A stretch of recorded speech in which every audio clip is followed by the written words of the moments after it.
Bienvenue dans Bref de Poésie du vendredi 14 février. Alors oui, aujourd'hui c'est la Saint-Valentin.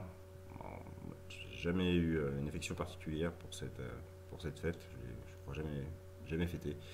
Mais j'avoue que ma compagne et moi, on n'a jamais attendu une journée particulière pour mettre des bougies sur la table, des beaux verres, boire on va passer des soirées, des fleurs et passer des soirées romantiques. Voilà. On va quand même sacrifier à l'exercice parce que quand même l'amour c'est chouette.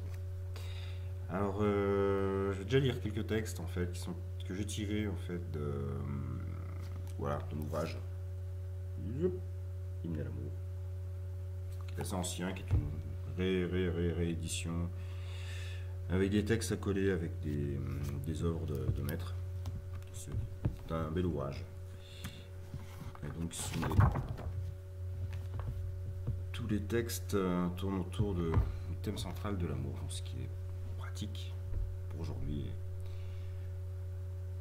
Le premier c'est Paul Verlaine. Je fais souvent ce rêve étrange et pénétrant d'une femme inconnue et que j'aime et qui m'aime, et qui n'est chaque fois ni tout à fait la même, ni tout à fait une autre, et même, et me comprend. Car elle me comprend, et mon cœur transparent, pour elle seule, hélas, cesse d'être un problème pour elle seule, et les moiteurs de mon front blême, elle seule, laissait rafraîchir, en pleurant. Est-elle brune, blonde ou rousse? Je l'ignore. Son nom, je me souviens qu'il est doux et sonore, comme ceux des aimés que la vie exila. Son regard est pareil au regard des statues, et pour sa voix lointaine et calme et grave, elle a l'inflexion des voix chères qui se sont tues.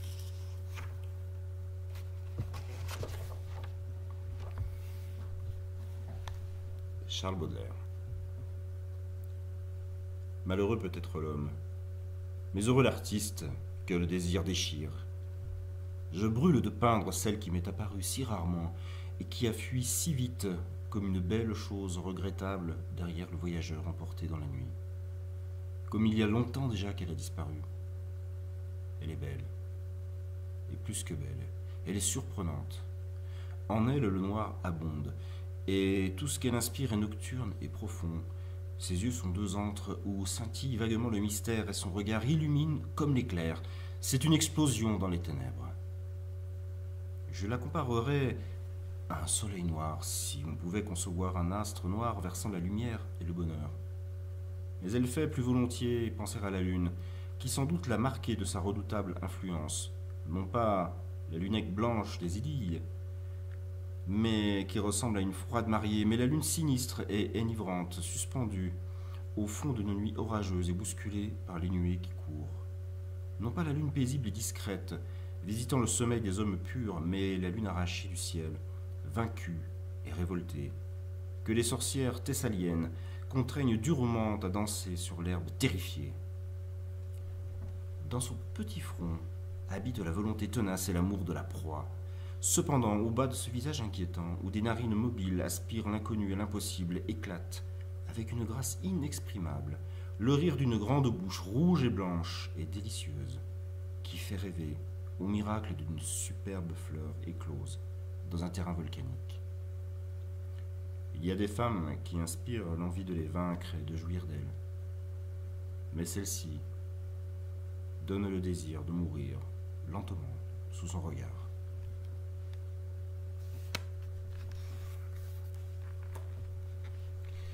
Alors un texte de Pablo Neruda. Alors j'ai un peu de peine à lire de la poésie ou des textes en traduit. Mon espagnol,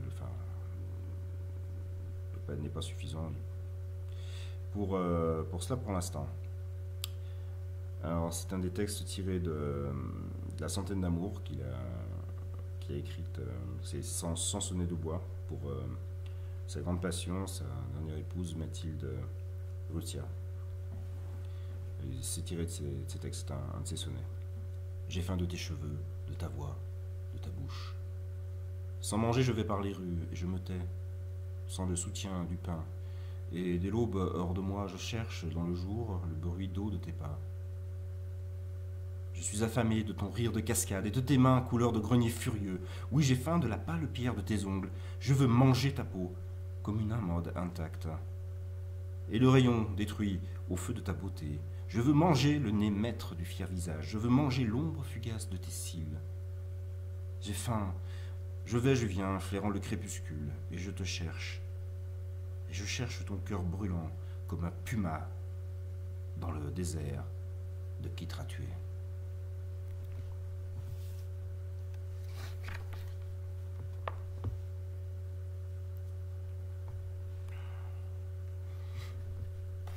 Un texte de Racine. Je ne connaissais pas. Enfin, Racine, oui, mais évidemment. Cette nuit, je l'ai vu arriver en ces lieux.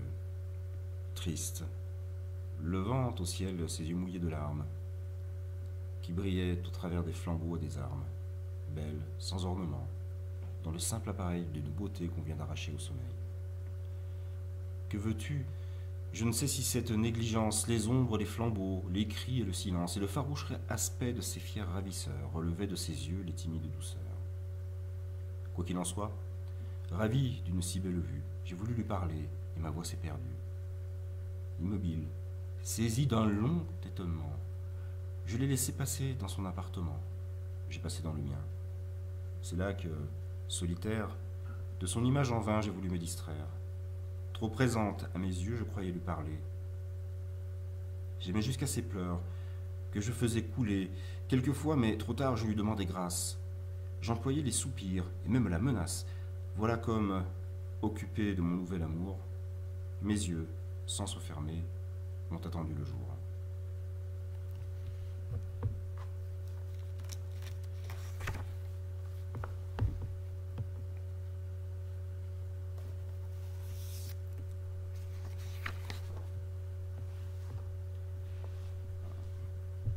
Verlaine. Voici des fruits, des fleurs, des feuilles et des branches. Et puis voici mon cœur qui ne bat que pour vous. Ne le déchirez pas avec vos deux mains blanches, et qu'à vos yeux si beaux l'humble présent soit doux. J'arrive tout couvert encore de rosée que le vent du matin vient glincer à mon front. Souffrez que ma fatigue à vos pieds reposés rêve des chers instants qui la délaceront. Sur votre jeune sein, laissez rouler ma tête, tout au sonore encore de vos derniers baisers. Laissez-la s'apaiser de la bonne tempête, et que je dorme un peu, puisque vous reposez.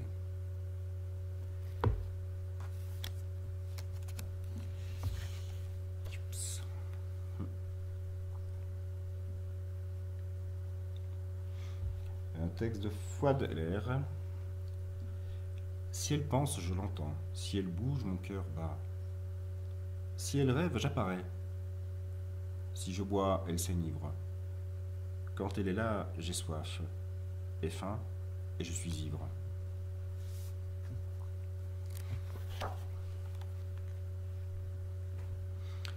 Paul Éluard. Nous deux, nous tenant par la main, nous nous croyons partout chez nous. Sous l'arbre doux, sous le ciel noir, sous tous les toits au coin du feu, dans la rue vide, en plein soleil, dans les yeux vagues de la foule. Auprès des sages et des fous, parmi les enfants et les grands, l'amour n'a rien de mystérieux. Nous sommes l'évidence même. Les amoureux se croient chez nous.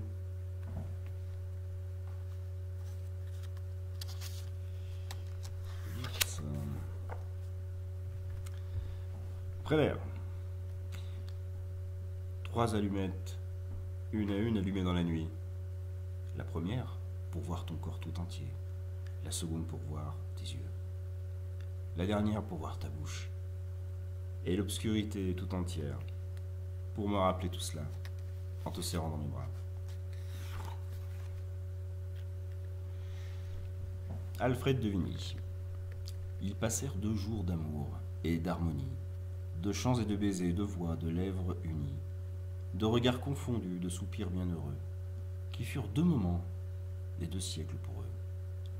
La nuit, on entendait leurs chants, dans la journée, leur sommeil, tant leur âme était abandonnée au caprice divin du désir. Leur repas était rare, distrait, ils ne voyaient pas, ils allaient, au hasard et sans heure, passant des champs au bois et des bois aux demeures, se regardant toujours, laissant les airs chanter, mourir, et tout à coup, restaient comme enchantés. L'extase avait fini par éblouir leur âme, comme seraient nos yeux éblouis par la flamme. Troublés, ils chancelaient. Et le troisième au soir, ils étaient dénivrés jusqu'à ne rien voir que les feux mutuels de leurs yeux. La nature étalait vainement sa confuse peinture. Autour du front aimé, derrière les cheveux que leurs yeux noirs voyaient tracés dans leurs yeux bleus. Ils tombèrent assis sous les arbres. Peut-être, ils ne savaient pas.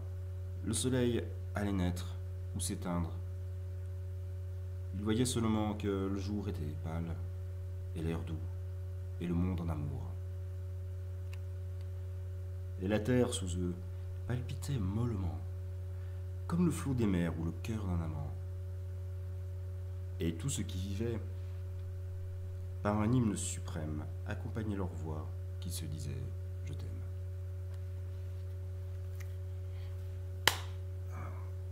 Voilà pour ces premières lectures. L'émission sera peut-être un petit peu plus longue ce matin, parce que j'ai eu vraiment envie de lire ça. Ah, le bouquin a vécu parce que c'est la tirade du balcon avec Roxane, Christian et Cyrano. Je vais devoir faire Roxane aussi. Bon, je vais pas me changer à chaque fois hein, avec. Pour la voix, je ne vais pas faire une imitation non plus. Mais bon, c'est dommage de ne pas avoir les répliques de Roxane. Donc, je vais faire Roxane aussi. Voilà.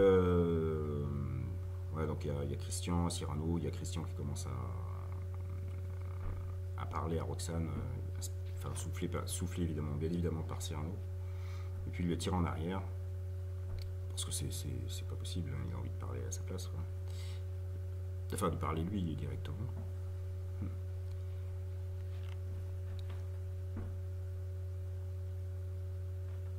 Alors, Roxane s'accoudant au balcon.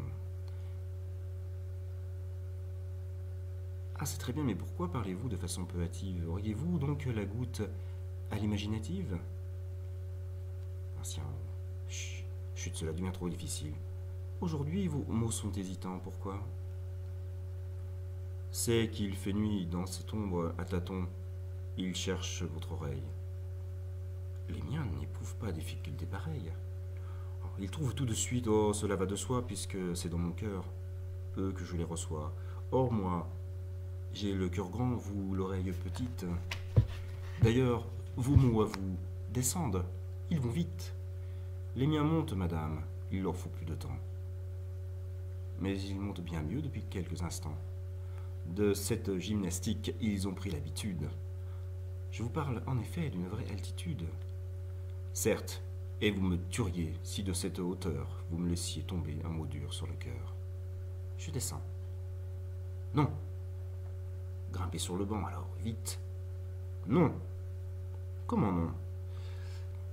Laissez un peu plus que l'on profite de cette occasion qui s'offre, de pouvoir se parler doucement, sans se voir. Sans se voir? Mais oui, c'est adorable, on se devine à peine. Vous voyez la noirceur d'un long manteau qui traîne. J'aperçois la blancheur d'une robe d'été, mais je ne suis qu'une ombre, et vous qu'une clarté. Vous ignorez pour moi ce que sont ces minutes. Si quelquefois je fus éloquent, vous le fûtes. Mon langage jamais jusqu'ici n'en sortit de mon vrai cœur. Pourquoi? Parce que jusqu'ici, je parlais à travers... Quoi? Le vertige où tremble quiconque est sous vos yeux. Mais ce soir, il me semble que je vais vous parler pour la première fois. C'est vrai que vous avez une toute autre voix. Oui, toute autre, car dans la nuit qui me protège, j'ose enfin être moi-même et j'ose... Où en étais-je? Je ne sais, tout ceci... Pardonnez mon émoi, c'est si délicieux. C'est si nouveau pour moi. Si nouveau?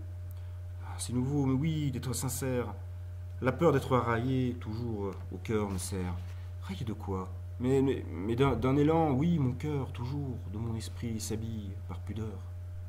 Je pars pour décrocher l'étoile, et je m'arrête par peur du ridicule à cueillir la fleurette.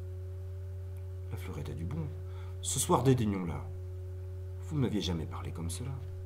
Ah, si loin des carquois, des torches et des flèches, on se sauvait un peu vers des choses plus fraîches, au lieu de boire goutte à goutte, en un mignon dé à coudre d'orphin, l'eau fade du lignon.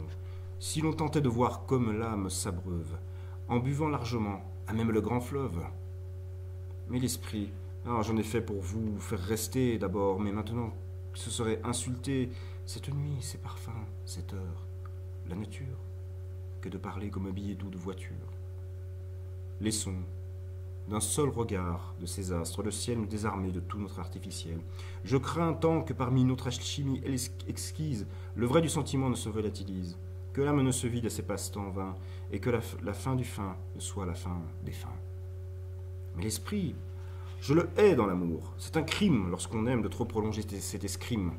Le moment vient d'ailleurs inévitablement, et je plains ceux, pour qui ne vient pas ce moment, où nous sentons qu'en nous, une amour noble existe, que chaque joli mot que nous disons rend triste. Eh bien, si ce moment est venu pour nous deux, quel mot me direz-vous? Tous ceux qui me viendront, je vais vous les jeter en touffe, sans les mettre en bouquet. Je vous aime, j'étouffe, je t'aime, je suis fou, je n'en peux plus, c'est trop. Ton nom est dans mon cœur, comme dans un grelot. Et comme tout le temps, Roxane, je frissonne, tout le temps, le grelot s'agite et le nom sonne. De toi, je me souviens de tout, j'ai tout aimé. Je sais que l'an dernier, un jour, le 12 mai, pour sortir le matin, tu changeas de coiffure. J'ai tellement pris pour clarté ta chevelure que, comme lorsqu'on a trop fixé le soleil, on voit sur toute chose ensuite un rond vermeil. Surtout, quand j'ai quitté les feux dont tu m'inondes, mon regard ébloui pose des taches blondes. Oui, c'est bien de l'amour. Certes, ce sentiment qui m'envahit, terrible et jaloux, c'est vraiment de l'amour. Il en a toute la fureur triste. De l'amour et pourtant, il n'est pas égoïste. Ah, que pour ton bonheur je donnerais le mien, quand même tu devrais n'en savoir jamais rien. S'il se pouvait parfois que de loin j'entendisse rire un peu le bonheur né de mon sacrifice. Chaque regard de toi suscite une vertu nouvelle, une veillance en moi. Commences-tu à comprendre à présent? Voyons, te rends-tu compte? Sens-tu mon âme un peu dans cette ombre qui monte? Oh, mais vraiment, ce soir c'est trop beau, c'est trop doux.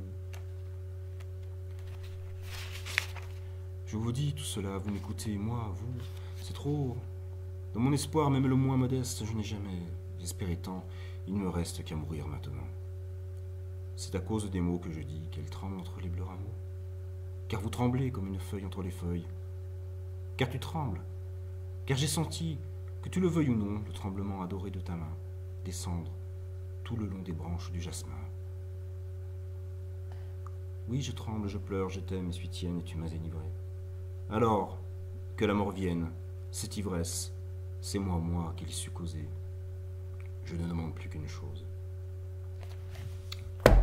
Et après, c'est le pauvre Christian qui intervient de façon très maladroite. Quel texte magnifique. Bon, j'ai pas fait une super Roxane. Cyrano, je serai jamais sûrement à la hauteur de. Après, on l'aime ou on l'aime pas, mais de Depardieu. Mais quel plaisir, quelle beauté ce texte pour parler d'amour. Voilà. Passez une très très belle journée. Bonne Saint-Valentin. Et donc, je vous dis maintenant à lundi.